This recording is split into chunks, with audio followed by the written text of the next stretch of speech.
Welcome to వి1 news. నేను రజిత. मोहतरम नाज़रीन अस्सलाम वालेकुम वरहमतुल्लाहि वबरकातुहू। वी1 ఛానల్ में आप सभी का खैर मक़दम। ఈ రోజు మనం నిజామాబాద్ లో ఏదైతే జరుగుతుందో ఎంపీ ఎలక్షన్స్ లో భాగంగా బోధన్ పట్నంలోని మాజీ ఎమ్మెల్యే షకీల్ గారి సతీమణి గారు అయేషా ఫాతిమా గారితో ఈ రోజు ఉన్నాము. ఈ రోజు వి1 తో వారితో మనం మాట్లాడదాం. ఎంపీ ఎలక్షన్స్ ఎలా జరగబోతున్నాయి, అలాగే ఆల్రెడీ మన ఎంపీ ఎలక్షన్స్ లో టిఆర్ఎస్ అధిష్టానం ఎవరైతే బాజిరెడ్డి గోవర్ధన్ గారిని నియమించడం జరిగింది. ఇప్పటికే చాలా మండలాల్లో కూడా ప్రచారం అయితే నిర్వహిస్తున్నారు. అయితే అన్ని ఒక ఎత్తైతే మన బోధన మండలి అయితే ఫస్ట్ నుంచిగా స్పెషల్ గా నిలుస్తోంది. ఎందుకంటే ఇక్కడ చాలా గట్టి పోటీ అయితే ఉంటుంది కాబట్టి మరి ఇక్కడ చూసుకున్నట్లయితే టిఆర్ఎస్, ఇటు బీజేపీ, ఇటు కాంగ్రెస్ ఈక్వల్ గా కష్టపడుతున్నారు. ఎవరు గెలుస్తారు ఏంటి అనేది అర్థం అవ్వట్లేదు. కాబట్టి ఈ రోజు మేడం గారితో మరి ఏంటి వీళ్ళు ఏ విధంగా ముందుకు తీసుకెళ్తున్నారు ప్రచారాన్ని ఏంటి అనేది కూడా తెలుసుకుందాం. ओके, इलेक्शन की सरगर्मियां जैसे ही चलती जा रही है और हर पार्टी अपने अपने हिस्से की मुहिम चला रहा है। अब देखना है कि बीजेपी, कांग्रेस और टीआरएस, ज्यादा मंडलों में तो टीआरएस का दबदबा है और लोगों की जुबान पे भी टीआरएस ही बोल रही है कि मैडम से जानते हैं कि इलेक्शन का क्या हाल है। ఓకే మేడం, నమస్కారం అండి. నమస్తే రజిత. మీతోని చాలా సార్లు మేము కలవడం జరిగింది, మాట్లాడడం జరిగింది. మీతోని ఇంకోసారి మాట్లాడదాం అనేసి మా వి1 తరపు నుంచి మీ దగ్గరకు వచ్చాము. ఇక్కడ బోధన్లో ఏ విధంగా మరి ఎంపీ ఎలక్షన్స్ అయితే ఉన్నాయి. మన బాజిరెడ్డి గోవర్ధన్ గారు మాజీ ఎమ్మెల్యే గారిని ఇప్పుడు ఎంపీగా ఎలక్షన్స్ లో నిలబెట్టడం జరిగింది. మరి ఎక్కడి వరకు వచ్చింది, మీరు ఎంత సపోర్ట్ ఇస్తున్నారు బోధన్ నుంచి? ఫస్ట్ ఎంపీ క్యాండిడేట్ నుంచి నేను మాట్లాడతామా, ఎందుకంటే ఎంపీ క్యాండిడేట్ को कोई तारीफ के मोहताज नहीं है బాజిరెడ్డి గోవర్ధన్ గారు. ఓకే, ఎందుకంటే ఏ కాన్స్టిట్యున్సీకి పోయినారు, ఆ కాన్స్టిట్యున్సీ నుంచి విన్ అయ్యి వచ్చినారు. బాల్కొండ, సారీ నాట్ బాల్కొండ, నిజామాబాద్, ఆర్మూర్, ఇంకా ఇంకా మిగతా మండల్లో ఎక్కడ పోయి అక్కడ గెలిచి వచ్చినారు. అయితే టైగర్ లాగా ఉన్నారు మా ఎంపీ సార్. ఎందుకంటే ఒక టైంలో నెక్స్లెట్ గోలీ గన్ చలాయే బాద్ బి he worked for all the public. So is a very daring person. First thing about the candidate, अगर कैंडिडेट को देखेंगे वो लोग और पार्टी को देखेंगे तो 100% हमारा, और आज का कल का सर्वे आपको मैं बताती हूँ, कांग्रेस 3rd पोजीशन पे है, ओके, बीजेपी 2nd पोजीशन पे है, 1st पोजीशन पे बीआरएस है. इस तरह से है. क्यों है? కాంగ్రెస్ హుకూమత్ మే ఆకే ఇప్పుడు దాకా 5 months అయిపోయింది. 5 months లో వాళ్ళు 420 హామీస్ ఇచ్చినారమ్మా. ఆ 420 హామీస్ లో ఇప్పుడు దాకా ఏం చేసినారు వాళ్ళంటే ఓన్లీ ఉట్టి ఒక్కటే ఫ్రీ బస్. అది కూడా ఎప్పుడు బంద్ అయిపోతుంది ఏమో, ఎందుకంటే ఆర్టీసీకు చాలా ఎక్కువ ఖర్చు అయిపోతుంది. ఇంకా ఏమైంది, ఆ బస్ ఇచ్చిన తర్వాత ఫ్రెండ్స్ గొడవ పడుతున్నారు, నాకు సీట్ లేదు మీకు సీట్ లేదు అని. మీరు కూడా చూడొచ్చు వీడియోస్, ఎంత వైరల్ అయింది. అయితే అట్లా గొడవ అవుతుంది. ఇంకా బస్ కూడా రోడ్ మీద ఇట్లా పోవాలి. బస్ సేఫ్టీ అంటే దే షుడ్ బి లోడింగ్ ఎక్కువ అయిపోయింది, బస్ ఇట్లా అవుతుంది. అవును, అయితే అది చూసిన తర్వాత నాకే భయం ఉంది, అయ్యో ఎప్పుడు ఏమైతుంది ఏమో మహిళకి అని. అట్లాంటి ఒక స్కీమ్ ఇచ్చేసినారు. అందరూ మనం మహిళస్, వి ఆల్ నో, ఏదైనా ఎక్కడైనా కొంచెం ఎక్కువ మాకు దొరికితే మేము అక్కడే పోతాం. సేల్ ఉంటే అవును, సేల్ ఉంటే అంతనే, ఎవరైనా చెప్తే పాత ఒక కొత్త షాప్ వచ్చిందంటే అట్లనే మనకు వెళ్ళిపోతారు. అంటే ఇప్పుడు అట్లనే అనేది ఏంటంటే సేఫ్టీ చూసుకోవట్లేదు మహిళలు, వెళ్ళిపోతున్నారు. అవును, ఏం చేస్తున్నారంటే వాళ్ళు మంచి ఈ రౌడీ గవర్నమెంట్, దొంగ గవర్నమెంట్, కాంగ్రెస్ గవర్నమెంట్ మంచి ఒక బ్రెయిన్ వాష్ చేసినారు అంత ఉమెన్స్ కి. పాపం వాళ్ళు మోసపోయాడు. ఎందుకంటే భరోసా करे वो लोग कि हमको ये एक घर में 5 औरतें हैं, 6 बेटियां हैं, 5 बेटियां हैं, माँ को मिला के 7 को, सास को मिला के 7 है, सबको पेंशन दे रहे. हिसाब कर लिए 2-2 हजार के 4-4 हो जा रहे, 4-4 हम सबको आ रहे, घर में 20,000 आ रहे, 30,000 आ रहे. वैसा आस में आ गए वो लोग. वैसा आस में आके वो टाइम पे दे दिए वोट. लेकिन अब पार्टी को ये स्कीमों की वजह से वोट मिले हमारे बिल्कुल ये स्कीम जो झूठे स्कीम्स वो लोग बताए गए हैं ना, 420 जो स्कीम्स वो लोगों ने बताए हैं, उसमें औरतें थोड़ा, मैं जैसे बताई हूँ, मैं भी औरत हूँ, सेल कहीं भी है बोलती मैं भी भागती हूँ, तो उस तरह से उनको इस तरह से स्कीम्स बताया गया है, साल को लाख रुपए आएंगे, घर घर में पेंशन आएगा, 2000 का 4000 हो जाएगा, सिलेंडर ये हो जाएगा। अब लिस्ट बहुत लंबी है, 420 की मेरे पास बुक भी है, होना है तो मैं आप अभी लोगों को बताती सिलेंडर हूँ। और करंट बिल तो मिल रहा ना मैम? करंट बिल भी कितना मिल रहा है, लेकिन करंट कितना जा रहा, जी।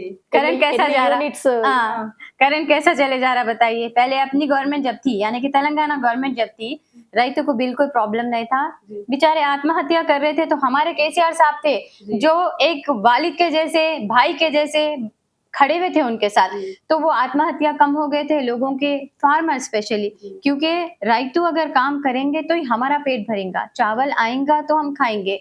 तो वो लोगों के, वो उनके बारे में सोच के हमारे केसीआर साहब एक एक स्कीम्स रखे। पहले शुरुआत पानी से करूंगी मैं, लाइट से करूंगी। This two things are very important. ये दो चीजों के बिना जिंदगी किसी की नहीं चलती, चाहे वो फार्मर रहने दीजिए, चाहे वो घर रहने दीजिए, औरत रहने दीजिए, कुछ भी रहने दीजिए। घर घर को नल को कौन लेके आए? केसीआर साहब लेके आए। लाइट 24/7 कौन लेके आए? जब केसीआर साहब की गवर्नमेंट थी तो इतना पानी भी दिया गया, लाइट भी दी गई है, तो फिर आपकी गवर्नमेंट में वो सहूलत क्यों नहीं है? వాళ్ళు అంటున్నారు కదా, ఇప్పుడే స్టార్ట్ అంటున్నారు కదా మరి వాళ్ళు. 5 మంత్స్ అయిపోయిందమ్మా, ఇప్పుడే స్టార్ట్ అంటే వాళ్ళకు ఆల్రెడీ రెడీ దొరికింది కదా అంత, వాళ్ళు చేస్తలేదు కదా ఏదైనా, రెడీ ఉంది కదా అంత, అంత అవును. అయితే రెడీ ఉంది, వాళ్ళు చేసి. మా గవర్నమెంట్ అప్పుడు కొత్త గవర్నమెంట్, తెలంగాణ తీసుకువచ్చినాం, అప్పుడు అయితే కొత్త గవర్నమెంట్, కానీ మొత్తం చేసినాం మనం. హార్వెస్ట్ వాటర్, అన్ని దీస్ చేసి దాట్ అన్ని పెట్టాము, చేసి వాళ్ళు చేస్తున్నారు పెట్టినాం, అంతే. అన్ని చేసి పెట్టినాం. ఇప్పుడు కూడా వాళ్ళు ఇల్లు ఇస్తాం, ఇది ఇస్తాం, అది ఇస్తాం, రోడ్ చేస్తాం. రోడ్ ఆల్రెడీ వైడ్ అయిపోయింది, బ్రిడ్జెస్ ఆల్రెడీ వైడ్ అయిపోయింది, హౌసెస్ ఆల్రెडी రెడీ ఉంది, వాళ్ళు పేరు మార్చి ఇస్తారు, అంతనే కదా. उतनी बात है ना, और क्या है बताइए। हम दे रहे, हम दे, गवर्नमेंट हमारा जो काम करके रखी है, जो पेंडिंग है, अब वो उनका नाम लेके देंगे, और क्या कर सकते हैं, उतना ही। मतलब हमारी औरतों को बस एक भोले भाले औरतों को बेवकूफ बनाया जा रहा है, सिंपल सी बात में भोले भाले औरतों को बेवकूफ बनाया जा रहा है, के लिए भोली भाली आवाम का फायदा उठाया जा रहा है जी, फायदा उठाया जा रहा है, और हमेशा मुस्लिम वोट को वोट बैंक की तरह यूज किया गया है। तो मैं हमारे मुस्लिम वोटर्स को, भाइयों को, बहनों को, माँ बाप जितने भी लोग मेरे देख रहे हैं, बहना, मेरे बेटियां, उन सबसे अदबन गुजारिश करूंगी कि आप लोग धोखे में आके अपना वोट अगर कांग्रेस को देंगे तो वो डायरेक्टली बीजेपी को जाएगा, और बीजेपी से लड़ने वाली एक ही एक गवर्नमेंट है जो बीआरएस है, जिसके वजह से आज कविता मैडम अंदर है। अगर हम नहीं लड़ते तो कविता मैडम बाहर रहते थे। तो आप देख लीजिए, शराब घोटाला बल्कि मैडम को अंदर डाले, किस लिए डाले? क्योंकि हमारे केस है, ऑब्वियस है, माँ बाप की जान बच्चों में रहती। मेरा खुद का बेटा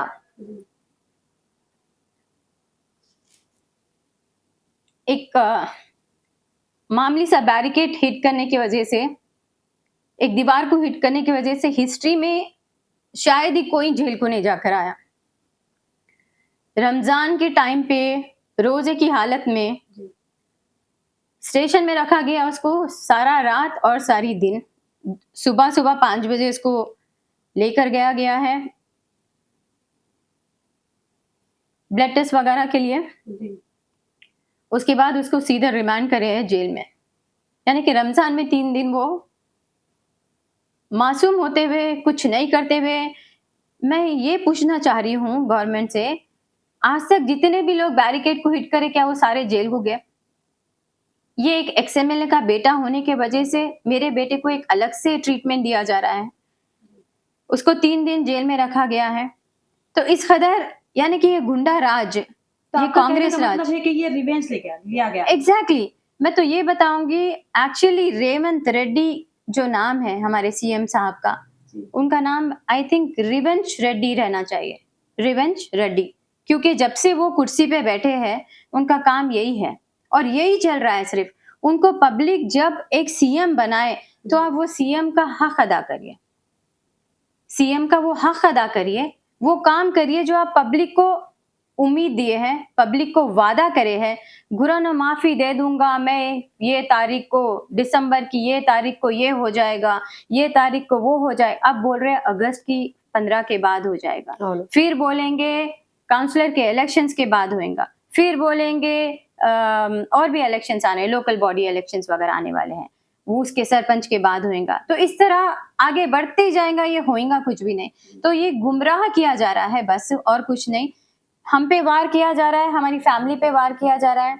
यहाँ तक कि मेरे घर पे अभी मेरे शौहर भी नहीं है, उनके ऊपर भी फेक केसेस, इसी तरह पुराने केसेस भी उनके ऊपर इसी तरह लगाए गए। सर मुहिम में हिस्सा नहीं ले रहे।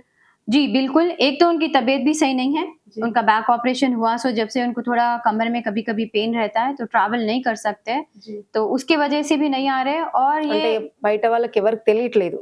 అవును ఇప్పుడు సార్ కనబడట్లేదు కాబట్టి చాలా మంది అనుకుంటున్నారు ఏంటంటే ఇప్పుడు ఎవరైతే మీ సన్ ఉన్నారో ఆయనని లోపల వేశారు కాబట్టి ఈయన బయటకు రావట్లేదు అని టాక్ అయితే బయట నడుస్తుంది. సార్ అసలు ఇండియాలో లేదమ్మా, ఫస్ట్ ఇండియాలో లేదు సార్। ఇండియాలో ఉంటే నేను ఇక్కడ ఉన్నాను, సార్ और मैं दोनों मिलके काम कर लेते थे। ఇప్పుడు ఎంపీ ఎలక్షన్స్ ఉంది కాబట్టి పెద్ద సార్ हमारे केसीआर साहब और हमारे रामन्ना और अक्का भी हमारे अंदर है। उनका मेरा बेटा 3 दिन के लिए गया तो मेरा जान दिल सब निकल गया। तो हमारे अक्का भी हमारे लिए सब कुछ है, उन्हों भी अंदर है। एक एक दिन मैं सोच रही हूँ as a lady, I don't know how she is surviving there, it's more than a month. एक औरत रहने दीजिए, बेटा रहने दीजिए, कोई भी रहने दीजिए, नाजायज जब किसी को अंदर डालते हैं ना तो बहुत तकलीफ की बात है। कैसा उन्होंने रह रहे, क्या है मेरे को तो नहीं, मैं एक एक दिन मेरे बेटे, एक एक मिनट में मेरे बेटे का सोच सोच के निकाली। तो आई डोंट नो हमारे बड़े साहब के ऊपर क्या बीत रही, कैसा बीत रही, क्या है, और हमारे कविता मैडम पे भी क्या बीत रही। जल्दी उन्होंने बहुत जल्दी जैसे मस्के से बाल निकल के आ जाते हैं वैसे आ जाएंगे। क्या ये सब कविता पॉलिटिक्स मैम है। अंदर रहने की वजह से इंतखाबात पे कुछ असर पड़ेगा मैम? देखिए अब अच्छा और बुरा दो भी लगा हुआ है। जी। चंद लोग ऐसे ऑपोजिट बोलने वाले रहते हैं, चंद लोग वैसे बोलने वाले रहते हैं। तो लेकिन कोई भी अपने फायदे के लिए अपनी औलाद को इतना तो नहीं कर सकता। जी। तो जो तकलीफ से वो गुजर रहे हैं, मैं समझ सकती हूँ उनकी तकलीफ, क्योंकि वो तकलीफ से मैं गुजर चुकी हूँ।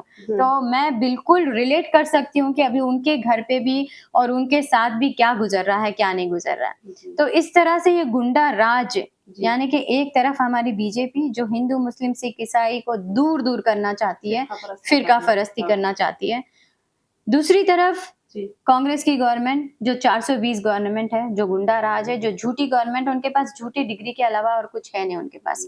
झूठ के बाद झूठ, झूठ के बाद झूठ, झूठ के बाद झूठ, एक नया झूठ और नया झूठ और नया, इस तरह ऐड होते होते होते होते 420 हो गए। बच्चियों को स्कूटीज देते, बट आई डोंट नो, अब वो बोलने बैठी तो मैं बोल रहा हूँ ना आपको, अपनी इंटरव्यू बहुत लंबी हो जाती तो, और दुनिया पब्लिक को मालूम हो गया।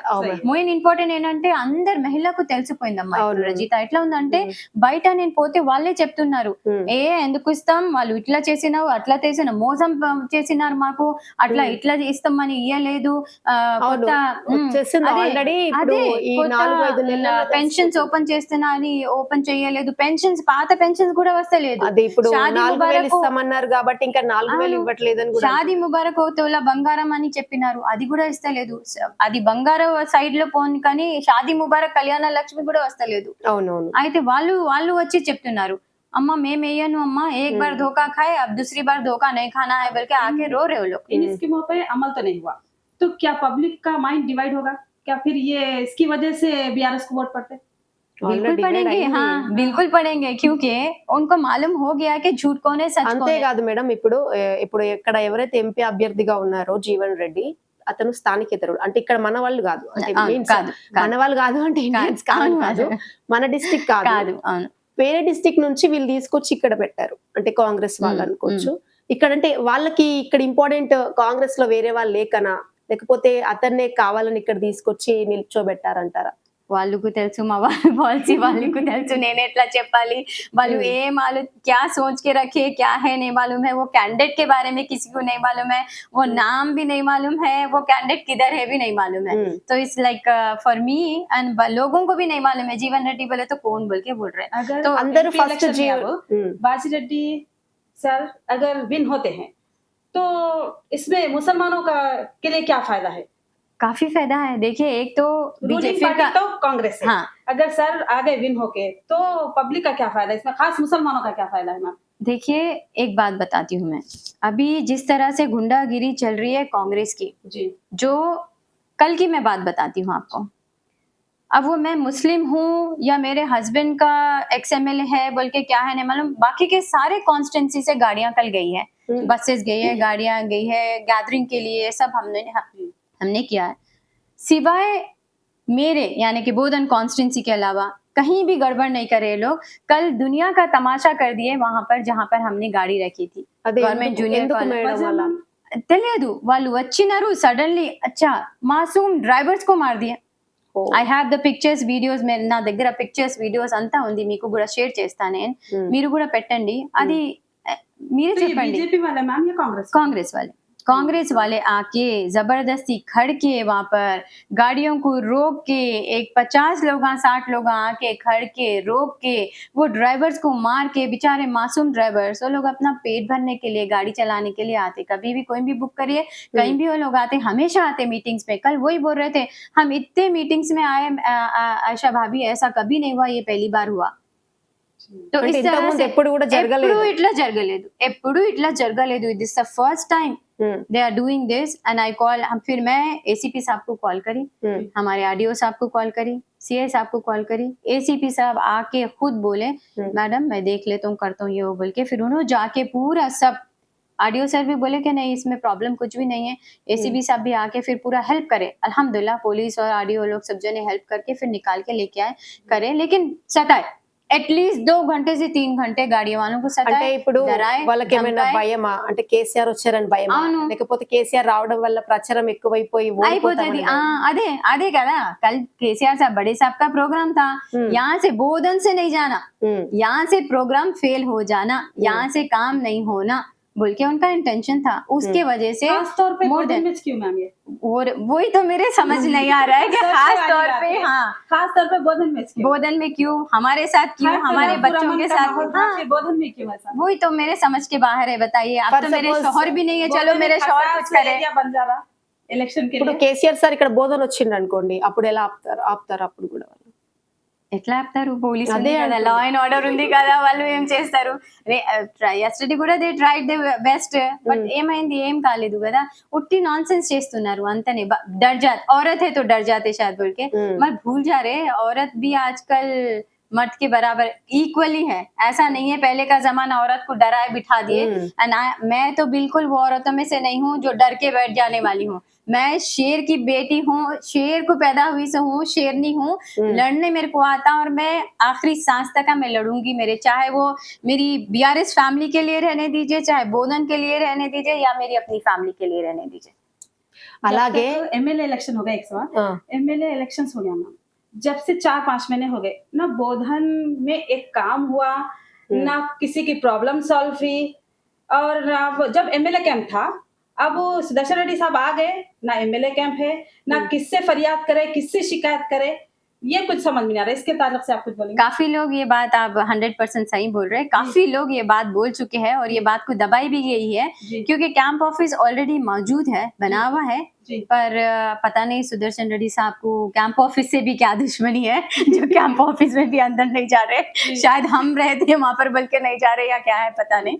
तो उस और लोग भी यही बोल रहे कि हम जाएंगे तो जैसे हम हमारे पास आते थे तो हम तो, हमारा दरवाजा हमेशा 24 घंटे खुला है, दुश्मन के लिए भी खुला है, दोस्तों के लिए तो हमेशा ही खुला है, दुश्मन के लिए भी उसी तरह खुला है, कभी हम नहीं बोले कि आप हमारे लिए करें हम आपके लिए नहीं करेंगे चले जाओ, हम वो भी आए तो उनको भी गले लगाएंगे, उनको भी सलाम वालेकुम सलाम करेंगे, उनको भी पानी पिलाएंगे, उनको भी चाहे हमसे जो भी हो सकता करेंगे। तो वहां पर जाने के लिए पहले तो उनको अपॉइंटमेंट्स लेना है और फिर जाके खड़ना है और फिर हाथ जोड़ के, वो लोग खुद आके दिखा रहे तो आई वाज शॉक, ऐसा भी होता क्या, क्योंकि हम कभी ऐसा देखे नहीं और कभी करे नहीं, वो लोग बता रहे कि हम जाना और ऐसा हाथ बढ़ के खड़ना और उन्हें उतनी दूर से बात करते, हो गया चलो ठीक है खत्म, पानी तक नहीं पूछते, उधर से उधर भिजा देते, वो भी अपॉइंटमेंट मिलना फिर उनके पास जाना, तो ये बात होना, ऐसी हालत है बोधन की इस वक्त, ना कोई काम है, ना कोई मिलने वाला है, ना कोई समझने वाला है, ना कोई तकलीफ देखने वाला है, ना कुछ है। तो डिफरेंस यही बहुत पता चल गया लोगों को 5 महीने में। तो अभी रिसेंटली हमारी एक टाउन की बड़ी मीटिंग हुई थी रमाकांत फंक्शन हॉल में, काफी औरतें तादाद में आई थी वहां पर, सब आके गले लग के रो रहे थे एक ही बात बोल के, और एक बात रमजान की भी बोल रहे थे वो लोग, क्योंकि हम लोग रमजान में आज से 28 ईयर्स 29 ईयर्स से बाटले त्योहार है हम लोग, साड़ी और रमजान की तोहफा हाँ। అవును. ఎందుకు మేడం ఈసారి ఎందుకు మీరు తోఫా పంపిణీ చేయలేదు? అంటే మన కాన్స్టెన్సీ పట్టుకు చూసుకుంటే ఎక్కడ కూడా ఒక बहुत రంజాన్ उम्मीदें थी ना అనగానే जी, लोगों से। పండగ వాతావరణం తోఫా बिल्कुल। ఉంటది కదా. डिस्ट्रीब्यूट तो बिल्कुल। इसीलिए बहुत उम्मीदें थी और बहुत से लोगों की जुबान पे भी था कि बेशक, मैडम आएंगे, सर आएंगे, बेशक, देंगे, बेशक, बोलेंगे। ఎందుకు बेशक। జరగలేదు? ఏమైంది ఎప్పుడైనా మేము ఫస్ట్ 10 days లేకపోతే మిడిల్ 10 days ఎట్లయినా సౌదీకి పోతాం మేము ఉమ్, ఎవ్రీ ఇయర్ పోతాం. లాస్ట్ ఇయర్ పోలేదు, ఈ ఇయర్ Hmm. పోయినాం. ఉమ్, అయితే ఆ టైంలో కొంచెం లేట్ అయిపోయింది నాకు, ఎందుకంటే ఇది మొత్తం జరుగుతుంది కదా డిసెంబర్ నుంచి ఇప్పుడు దాకా జరుగుతుంది. ఆ అవును. యాక్సిడెంట్ డిసెంబర్ లో అయింది. ఉమ్, డిసెంబర్ 26 నుంచి ఇప్పుడు దాకా అది నడుస్తుంది. ఉమ్, ఉట్టి బ్యారికేడ్ కోసమే ఇప్పుడు దాకా నడుస్తుంది. అయితే అప్పుడు చాలా టెన్షన్ ఉన్న తర్వాత ఉమ్రాకు పోయినా మన అందరు ఫ్యామిలీ పూరా. ఉమ్రా వచ్చిన తర్వాత దుబాయ్లో ఉన్న కొంచెం పని ఉంది అక్కడ మాకు. దుబాయ్లో యుఎస్ లో మాకు బిజినెస్ ఉంది. అయితే ఆ పని కోసం అక్కడ ఉన్న తర్వాత ఇండియాకి వచ్చిన తర్వాత ఎలక్షన్ కోడ్ కూడా వచ్చేసింది. ఉమ్, అయితే ఎలక్షన్ కోడ్ వచ్చింది, కానీ ఇది ఎలక్షన్ కోసం మేము చేయట్లేదు. ఎవ్రీ ఇయర్ మేము చేస్తాం కదా, అవును. డిస్ట్రిబ్యూషన్ అయితే ఎవ్రీ ఇయర్ చేస్తాం. మేము చాలా ట్రై చేసినాం, ఉమ్. కానీ వాళ్ళు మాకు పర్మిషన్ ఇవ్వలేదు. అంటే ఇది మామూలుగా స్వచ్ఛందంగానే చేస్తున్నారు కదా. ఇప్పుడు అవును, ఓట్లయితే పర్మిషన్ ఓట్ల అవును, కోసం అదే అయితే కాదు. ఎలక్షన్ మూమెంట్ కూడా కాదు. इलेक्शन मोड उन्ना काबट्टी కానీ हम्म। रमजान में एवरी ईयर करते हैं ना हम लोग। అవును. ऐसा नहीं है कि इलेक्शन के टाइम में जानबूझ के कर रहे, वैसा कुछ भी नहीं है। एवरी ईयर करते जो चीज है तो उसको दे सकते थे परमिशन। वी ट्राइड, हम बहुत ट्राई करे, इलेक्शन कोड है नहीं दे सकते बोल के बोले। हम्म। खैर मैं एक बात बोलना चाहूंगी बोधन की आवाम से कि आप लोग नाउम्मीद मत हुए, क्योंकि हम लोग जो रमजान का प्रोग्राम इस बार कैंसिल हुआ उसको बकरीद में जरूर अपन पूरा करेंगे इंशाल्लाह। साथ में मिलके रमजान में रोजे रहते तो अपन खाना नहीं खा सकते थे, इस बार खाना खाते हुए तोहफे दिए जाएंगे आप सबको। Thank you ma'am.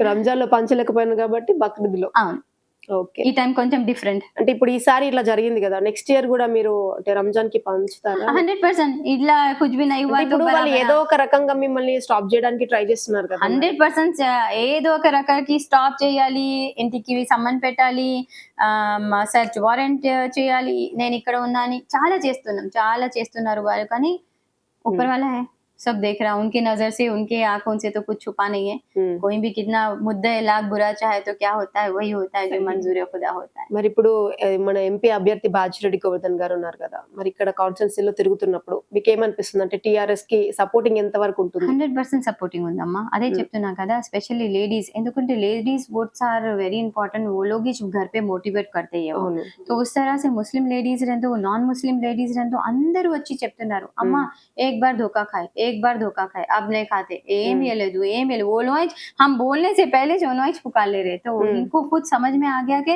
5 महीने से पेंशन बड़ी बात है किसको भी, क्योंकि उनको मिल रहा जो पेंशन। हमारे केसीआर साहब, मैं पहले भी बता चुकी हूँ, आप कई इंटरव्यूज में भी बोल चुकी हूँ, फिर से एक बार बंदूक भी पैसे नहीं ना राइतु बंधु, ना राइतु बीमा, ना कुछ भी नहीं, ना पेंशन, ना शादी मुबारक, ना कल्याणा लक्ष्मी, ना बच्चों का किट, केसीआर साहब का जो किट आता था वो भी, हर चीज खत्म कर दे रहे लोग, हर चीज खत्म कर रहे। स्कीम नहीं आने की वजह से बीआरएस को प्लस पॉइंट हो गया ये। हाँ बिल्कुल, क्योंकि बीआरएस 9.5 साल से देते हुए आ रही है ये स्कीम्स। हमारे केसीआर साहब कैसा करे, मैं एक और छोटा एग्जांपल देती हूँ।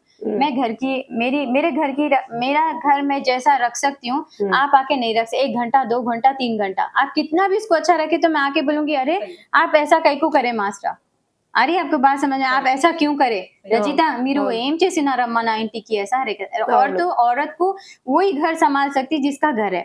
तो हमारा तेलंगाना, हमारे केसीआर साहब लाइसो है, केसीआर साहब लाके उसको डेकोरेट भी उस तरह से करे, यानी कि मेरे बहू बेटियां माँ इन सबको बहना, इनको क्या चीज की जरूरत है, कैसे गरीबों के लिए क्या क्या मैं कर सकता हूँ, అవసరం ఉంది దాని ప్రకారం కేసీఆర్ సార్ మంచి స్కీమ్స్ పెట్టినారు. ఆయన కడుపులో వచ్చిన పాప స్కీమ్స్ చూసి వేరే స్టేట్స్ వాళ్ళు కూడా చాలా చేస్తున్నారు. అవును చాలా వాళ్ళు కూడా కావాలి సేम स्कीम्स మాకు కూడా కావాలి అని అనుకున్నారు అవును. అయితే बच्चा पेट में है जब से न्यूट्रिशन किट दिया गया बच्चे को और माँ को हम्म, बच्चा या बच्ची पैदा हो गए बाद नाना नानी दादा दादी के जैसा गिफ्ट दिए गए हैं हम्म, यानी कि कपड़े झूला डायपर साड़ी दवाएं हर चीज यहाँ तक कि न्यूट्रिशन किट में घी फोलिक एसिड एवरीथिंग यानी कि पेट से जब बता रही हूँ मैं आपको तो हम्म, ये कौन सा हो सकती सिर्फ माँ ही सोच सकती उस हम्म, तरह से हमारे केसीआर साहब सोचे फिर बच्चा हो गए बाद नाना नानी दादा दे पहले तो डिलीवरीज के लिए कितना मुश्किल हो जाती थी हॉस्पिटल्स में फ्री डिलीवरीज कर दिए फिर वो केसीआर साहब का किट रखे उसके बाद फिर बच्चे बड़े हो गए तो मिनोरिटी स्कूल्स नहीं थे Gurukul minority school free school किधर था बताइए फ्री स्कूल में आपको बच्चे को लेके जाके एडमिशन दिलाना है और कई एडमिशंस मैं दिलाई हूँ कई बच्चे अभी जो 10th में पास किए हैं उन्होंने कॉल किया मुझे कि मैडम आपके तरफ से भाभी आपके तरफ से आंटी आपके तरफ से बाजी आपके तरफ से हमारे बच्चे ऐसा पढ़ के निकले बोल के तो यहाँ मेरी तरफ से नहीं हमारे केसीआर साहब की तरफ से जब स्कूल है मिनोरिटी के लोग बच्चियां औरतें थोड़ा बच्चियों को डालने के लिए डर रहे थे तो मैं जाके थोड़ी कैनवसिंग करके समझाई कि मैं हूँ आप डालिए मैं बच्ची की जिम्मेदारी लेती हूँ तो वो लोग डाले बच्चों को पढ़ाए बच्चों को यानी कि आप बच्चों को स्कूल में सिर्फ एडमिशन दिलाना है कपड़ा खाना बर्तन यहाँ तक कि उनको ना बर्तन धोना है ना कपड़े धोने का है गर्म पानी की सहूलत है खाना भी पका के कोई दे के जाता है उनको खा लेना है कपड़े भी उनको गवर्नमेंट से मिल रहे हैं फीस देने की जरूरत नहीं है बैग देने की जरूरत नहीं है शू देने की जरूरत इतने सारे सहूलत उसके बाद जब बच्ची शादी के काबिल हो गई तो शादी मुबारक अल्लाह ना करे खुदा ना खासा ऊंच नीच हो गई बेवा हो गए या छोड़ के चले गए या कुछ भी हो गया उनको पेंशन बीडी वालों को पेंशन आज तक का कोई नहीं सोचे इतनी वो लोग बीडीज बना के అవును, बीमार అవును. हो जाते उनके बारे में कोई नहीं सोचे फिर अल्लाह ना करे खुदा ना खासा बच्चे आजकल बहुत डिफेक्टिव पैदा मतलब बाई बर्थ बाई बर्थ ऐसे नेचुरल बच्चे रह रहे जिसको हैंडीकैप रह रहे हम्म, उनके लिए पेंशन बताइए आप इतना कौन सा अपने माँ बाप कुछ एक बच्चा थोड़ा हैंडीकैप हो गया तो बोझ दिखता हम्म, सीएम केसीआर साहब हमारे जी। हर महीने को महीना उनको पेंशन रखे फिर बूढ़े माँ बाप जिसको औलाद खुद रखना नहीं चाह रही उनको पेंशन तो इतनी 200 चीज పెన్షన్ నుంచి 2000 కు अरे उतने 200 से 2000 तक अब ना 2000 से 4000 बोले बल्कि औरतें क्या करे अब मैं आप घर में 3 बहना है एक माँ है एक बहू है 5 लोगों को 4-4 हजार बोले तो इतने पैसे आ रहे ना बल्कि बेचारे एक आस के मारे आस के मारे बस आस के मारे तो इस तरह से गवर्नमेंट को हमारी गवर्नमेंट जब थी 9.5 साल पूरे स्कीमात भरपूर हर घर में गए नल से लेके लाइट से लेके बच्चों से लेके स्कूल से लेके शादी से लेके बूढ़े हुए तक का हर एक स्कीम तो वो स्कीम छोड़ के उम्मीद और आस में चले गए अब उनको एहसास हो गया कि ये तो धोखा हो गया ये बड़ा धोखा हो गया वो बोलते ना खोदे पहाड़ निकला चूहा समथिंग लाइक दैट वैसा हो गया उन लोगों को तो उसमें उनको पता चल गया कि ये गवर्नमेंट झूठी गवर्नमेंट है करने वाली गवर्नमेंट सिर्फ और सिर्फ बीआरएस गवर्नमेंट है सवाल मैम जी रूलिंग कांग्रेस सेंट्रल में बीजेपी బీజేపీ तो पब्लिक बीआरएस को वोट क्यों देना सेफ्टी के लिए देना और क्योंकि अभी जो चल रहा है इसीलिए मैं बताई जो गुंडा राज है जो चल रहा है वो आज मेरे साथ हुआ और सबके साथ भी होता और मैं आपसे नहीं बचपने से देख रही हूँ जब भी कांग्रेस आती गुंडा राज ही चलता आप चाहे बाबरी मस्जिद को उठा के देख लीजिए आप चाहे कौन सी भी चीज को देख लीजिए पीछे जाके आप कांग्रेस की हुकूमत के टाइम पे आप जाके देख लीजिए किस हद तक का क्या क्या करे वो लोग क्या क्या नहीं करे तो उसके लिए मैं एक बात बताती हूँ आपको एक टाइम पे टीडीपी की गवर्नमेंट भी थी तो वो टाइम पे एमपी एक था और एमएलए एक था लेकिन फिर भी एमपीज लड़के अपना हक बराबर अपनी जगह ले लेके आके दिए तो ये जरूरी नहीं है कि सेंट्रल गवर्नमेंट है तो सेंट्रल गवर्नमेंट में सिर्फ और सिर्फ बीजेपी को या कांग्रेस को देना बल्कि सेंट्रल गवर्नमेंट में हुकूमत करने वाले चाहे कोई भी रहो हक जो जीता उसको तो मिलेगा ना जरूर बराबर तो हमारे अब गली में तो हमारे एमएलए साहब नहीं रहे तो उनके लिए दिल्ली में तो कोई बैठ के हमारे लोगों के लिए लड़ेगा ना क्योंकि ये लोग तो यही बोलेंगे कि आप लोग हमारे को वोट नहीं डाले कांग्रेस वाले बोलेंगे आज भी बोल रहे कि ये हम क्या जीते कांग्रेस और बीआरएस 2 वोट क्या इन दोनों के चक्कर में बीजेपी निकल जाएगा अगर वोट फुट जाएगा ना अगर मुसलमान ये बहुत अच्छी आपने बात बोली है अगर हमारे मुसलमान फिर से अगर क्या बोलूं मैं भटक गए या बातों में आ गए तो वोट स्प्लिट हो जाएंगे और इसमें बीजेपी को फायदा हो जाएगा तो मैं इसलिए अदबन फिर से गुजारिश कर रही हूँ फिस्ताई ताकत है सबको मालूम है जी कि बीजेपी के दौर में सब पे जुल्म हो रहा जी और बोलते हैं पब्लिक परेशान है महंगाई बढ़ गई बिल्कुल फला सब बिल्कुल तो पब्लिक को सोचना चाहिए कि किसको वोट देना चाहिए, तो बिल्कुल। उसके बारे में आप क्या बोलेंगे? बिल्कुल देखिए 5 साल हमारे अरविंद जो एमपी रह चुके हैं उन्होंने भी 5 साल एमपी रहे, जी पर कभी गांव को नहीं आए, जी कभी तरक्की के लिए कुछ नहीं बोले, हम्म, हल्दी बोर्ड बोले नहीं लेके आए, कोई भी चीज नहीं वो तो लेके आए। लिखा हुआ था इस हाँ टाइम लिखा पेपर हुआ के, बिल्कुल हाँ। तो कुछ नहीं लेके आए ना, जी। कभी पीरे ना घूमे ना कुछ लाए ना कुछ करे। तो वैसे लोगों को लेकर आके रखेंगे तो फिर 5 साल वैसे ही खराब हो जाएगा, मतलब कुछ नहीं मिलेगा हासिल। एक एमपी है बस नाम को उतना ही एमपी है, मिलेगा कुछ भी नहीं। उसी तरह अगर ये जीवन रेड्डी को भी लेके आएंगे तो सेम हो जाएगा और डबल गुंडागिरी हो जाएंगी जी और डबल परेशान हो जाएंगे लोग और डबल ये हो जाएंगे। इसलिए मैं चाह रही हूँ कि हमारे बोधन की आवाम को जो तकलीफ हो रही है अभी वो तकलीफ ना हो, तो हमारा वोट बीआरएस पार्टी को जाना चाहिए जो कि कार का निशान है। अब एमपी जो है उम्मीदवार जीवन रेड्डी साहब, उन्होंने बोला कि अगर मैं विन होता तो सब में पहले फैक्ट्री खोलूंगा, फिर उसके बाद हल्दी बोर्ड कायम करूंगा, रेलवे लाइन। रेलवे लाइन, फला फला ऐसा जो बोल रहे हैं उसके बारे में। उसके लिए मैं आपको एक अच्छी सी बात बोलती हूँ। जी इन्हीं की गवर्नमेंट थी जब ये शुगर फैक्ट्री चलेगी, जब इन्हीं की गवर्नमेंट थी, यही मिनिस्टर थे, यही सुदर्शन रेड्डी मिनिस्टर थे और यही सुदर्शन रेड्डी एमएलए थे, जब इनकी गवर्नमेंट में शुगर फैक्ट्री चलेगी है। शकरनगर की जो सबसे जानी मानी चीज है, यानी कि मैं मेरे शोहर से, मेरे ससुराल से, मेरे सास से, मेरे ससुर से सबसे सुनती थी कि इतना ब्यूटीफुल था जब शकरनगर फैक्ट्री चलती थी। एक अलग माहौल था, ये था वो था, बहुत रौनक तो रौनक थी जी बिल्कुल। तो वो बेचे सो वाले आप ही थे, जब आपकी गवर्नमेंट थी आप ही जिसको अंदर अंदर से काम करके पूरा खोखला करके खराब कर दिए। और आज फिर आप 10 साल से काम पर थे, अगर आपको करना ही था पब्लिक के लिए। एक सिंपल सी बात बताती हूँ मैं, यानी कि आपको वोट डाले तो आप काम करेंगे, वोट नहीं डाले तो आप काम नहीं करेंगे। आपको उतना था, आपकी गवर्नमेंट सेंट्रल में थी, आप मिनिस्टर रह चुके थे, आप करा सकते थे काम चाहे तो, जी सही बात। आप काम करा सकते थे चाहे तो। आपके टाइम पे आप बेच के बैठ के अब आप बोल रहे, अब आपको पब्लिक लेके आई तो आप काम करेंगे, पब्लिक आपको नहीं लेके आई थी 10 साल तो आप काम नहीं करेंगे। और 10 साल में किसको क्या करना, वही बोली ना मैं ये करना, किसको कैसा तकलीफ देना, बल्कि सोच लेके आके बैठी आप। वोटर्स को राग़िब करने के लिए सिर्फ ये झूठे वादे ही आप आप ये करते 10 साल में ये सोच लेना था कि मैं पब्लिक को क्या अच्छा करूं और कैसा अच्छा करूं, बल्कि तो भी सोच के आना था, तो मैं भी अपना वोट आपको ही देती थी। बजाय उसके आप दुश्मनियां निकाल रहे, पता नहीं क्या क्या निकाल रहे, क्या क्या कर रहे, तो अल्लाह ही जाने। अब बस मेरी तो आवाम से यही गुजारिश है, मेरे सारे बोधन के लोगों से मैं सबको हाथ जोड़ के नमस्ते बोलती हूँ।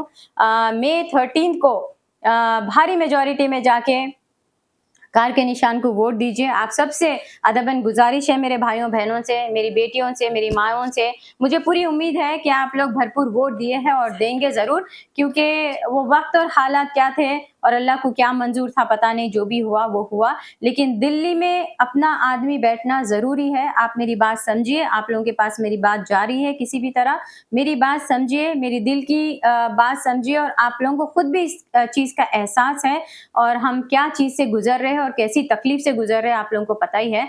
जिस तरह से लाइट जा रही है, जिस तरह से नल नहीं है घर घर पे, लोगों को फिर बाहर जाना पड़ रहा है, सूखे पड़ रहे हैं सब चीज़ें, ये वो, तो वो सब चीज़ों के बारे में सोचिए। हमारे जो स्कीमात है वो एक एक एक एक करके ख़त्म हो जाएंगे, उसके बारे में सोचिए। क्योंकि आस देना अलग बात है, उम्मीद देना, आस देना अलग बात है और करना अलग बात है। करने वाली गवर्नमेंट सिर्फ बीआरएस गवर्नमेंट है और झूठ बोलने वाली गवर्नमेंट को आप 5 महीनों से तो देख रहे हैं आप। तो अब आपके हाथ में है, मैं आपके हक में फैसला करने के लिए मैं बता रही हूँ, अदबन गुजारिश कर रही हूँ आप सबसे कि आपका कीमती वोट बीआरएस के निशान को दीजिए, जिसका निशान है कार का। और 13 मार्च को जाके भरपूर वोट दीजिए, आप भी दीजिए, आपके ससुराल में, मैके में, दोस्तों में, अड़ोस में, पड़ोस में, आने जाने हर किसी को बोलिए। और मुझे तो पूरी उम्मीद है। जय तेलंगाना, जय बीआरएस, जय केसीआर साहब और जय शकील भाई, आप लोगों के भाई, मेरे शौहर अफरोज। तो जज़ाकल्लाह, अल्लाह हाफिज़, नमस्ते।